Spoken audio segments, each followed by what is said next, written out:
Good morning, students. In supply chapter, today we will do the chapter movements along the supply curve. It means कि change in quantity supply. ठीक है कि supply curve ਦੇ ਵਿੱਚ ਕੀ movements ਆਉਂਦੇ ਹੈ. When quantity supply of a commodity change due to in its own price keeping other factor constant, it is known as the change in quantity supply. Clear ਹੈ ਕਿ ਅਗਰ ਪ੍ਰਾਈਸਿਸ ਦੇ ਵਿੱਚ ਕੋਈ ਚੇਂਜ ਆਉਂਦੇ ਹੈ ਤਾਂ ਉਹਦੇ ਨਾਲ ਸਾਡਾ ਸਪਲਾਈ ਦੇ ਉੱਪਰ ਕੀ ਇਫੈਕਟ ਪੈਂਦਾ ਹੈ. ਠੀਕ ਹੈ, ਇਹਨੂੰ it is graphical expressed as the movements along the same supply curve. ठीक है, डायग्राम शो की गई है कि O axis is the quantity supply and O Y shows the price. O Y के उपर प्राइस मैंशन हो रहे हैं. ठीक है, जो पी प्राइस फिक्स किया होया दैन क्वांटिटी कितनी है क्यू. ठीक है, और प्राइस देखो जो अप हो जाता है इट मीनस कि अगर प्राइस पी तो P1 हो जाता है तो वो नाल साडी सप्लाई है जो वो इनक्रीज होंदी है और प्राइस हाई होंदा है क्योंकि एक इन्हां दे विच आपस दे विच पॉजिटिव रिलेशन है कि प्राइस हाई होंदा है तो वो नाल क्वांटिटी भी हाई होंदी है. ठीक है, P1 ते प्राइस गया तो साडी क्वांटिटी भी हाई होएगी. अगर प्राइस साडा डाउन जाता है तो वो नाल साडी सप्लाई जां क्वांटिटी भी डाउन जाती है. ठीक है, क्योंकि पॉजिटिव रिलेशन है. प्राइस हाई तो क्वांटिटी हाई, प्राइस डाउन तो क्वांटिटी डाउन. ठीक है, और ये एक सानू एस की है सप्लाई कर्व मिल रही है. और एक एक्सपेंशन इन सप्लाई और contraction in supply two types के विच इन्हों डिवाइड किया गया है. Expansion in supply shown by an upward movements from A to B. ठीक है, ए टू बी शिफ्टिंग हो रही है, it's shows the upward shifting, it's expansion. Quantity supply rise from OQ to OQ1 due to rise in price from OP to OP1. ठीक है, price increase होया और quantity increase हो. Contraction की है, contraction in supply due to downward movements from the A to C. Quantity supply falls from OQ to OQ2 due to fall in price OP to OP2. Clear है, जो price down होंदा है तो उहदे नाल साडी quantity भी down होंदी है. सो एक फॉर्मेट दसिया हुआ है कि change in quantity supply it occurs due to the change in price and it's shows the movements along the supply curve and it's further divided two parts. First is upward movements and downward movements. Upward shows expansion in supply due to increase in price and downward movements shows the contraction in supply due to the decrease in price. ठीक है, next ਹੁਣ ਇਹਨਾਂ ਨੂੰ ਉਹਨਾਂ ਨੇ ਅਲੱਗ-ਅਲੱਗ define ਕੀਤਾ ਗਿਆ ਕਿ expansion in supply. Expansion in supply refer to a rise in quantity supply due to increase in price. ठीक है, प्राइस 20 to 25 होया दैन क्वांटिटी भी साडी 100 तो 150 हुई है और डायग्राम दे विच उन्होंने ये शो की हुई है.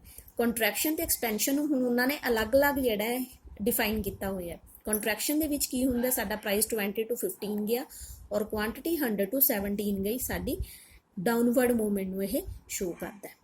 ठीक, next shift in supply curve that is change in supply. हुण कीता ही असी कि मूवमेंट्स उन्हां दी एक ही सप्लाई कर्व है उहदे उपर ही असी मूवमेंट्स उन्हां दी शो कीती है कि अपवर्ड हो गई है जां डाउनवर्ड हो गई है.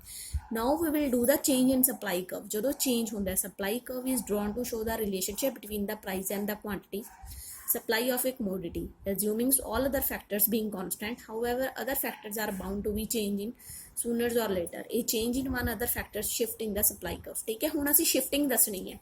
शिफ्टिंग किवें होएगी? फर्स्ट है इंक्रीज इन सप्लाई हो सकती है जां डिक्रीज इन सप्लाई हो सकती है.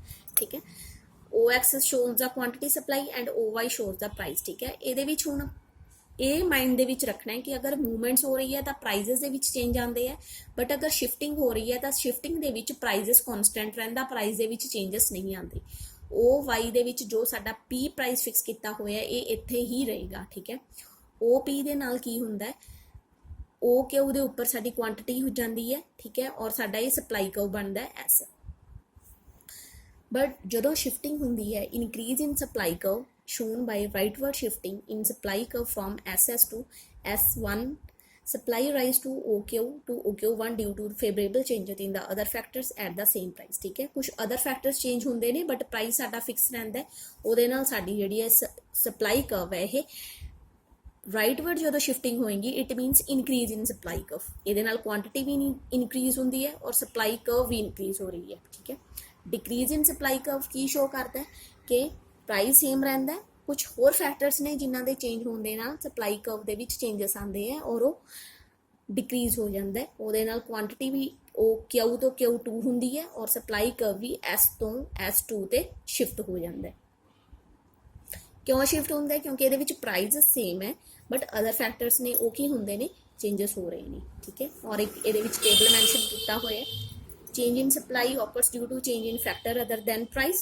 ठीक है, और it's a shift in supply curve, rightward shifting and leftward shifting। rightward shows the increase in supply, ठीक है, और leftward shows the decrease in supply। ठीक है, next उन्होंने further इन्होंने अलग अलग clarify किया है। first है increase in supply। increase in supply ਦੇ ਵਿੱਚ ਕੀ ਹੁੰਦਾ ਹੈ, ਪ੍ਰਾਈਸ ਅਸੀਂ ਸੇਮ ਰੱਖਣਾ ਹੈ 2020 ਔਰ ਸਪਲਾਈ ਨੂੰ ਅਸੀਂ ਇਨਕਰੀਜ਼ ਕਰ ਦੇਣਾ। ਠੀਕ ਹੈ, ਔਰ ਸਾਡੀ ਸ਼ਿਫਟਿੰਗ ਦਿਖਾ, ਇੱਥੇ ਸ਼ਿਫਟਿੰਗ ਦਿਖਾ ਰਹੀ ਹੈ। It's a not showing the movements, it's showing the shifting. ਠੀਕ ਹੈ, ਨੈਕਸਟ ਹੈ ਡਿਕਰੀਜ਼ ਇਨ ਸਪਲਾਈ। ਡਿਕਰੀਜ਼ ਦੇ ਵਿੱਚ ਪ੍ਰਾਈਸ ਫਿਕਸ ਹੈ ਔਰ ਸਾਡੀ ਸਪਲਾਈ ਡਿਕਰੀਜ਼ ਹੋ ਰਹੀ ਹੈ। ਠੀਕ ਹੈ, and S2 S1 shows the decreasing in supply curve। clear? So this is all about the movements and shifting of the supply curve, and these are the difference between the movements of supply curve and shifting in supply curve. You will do it yourself.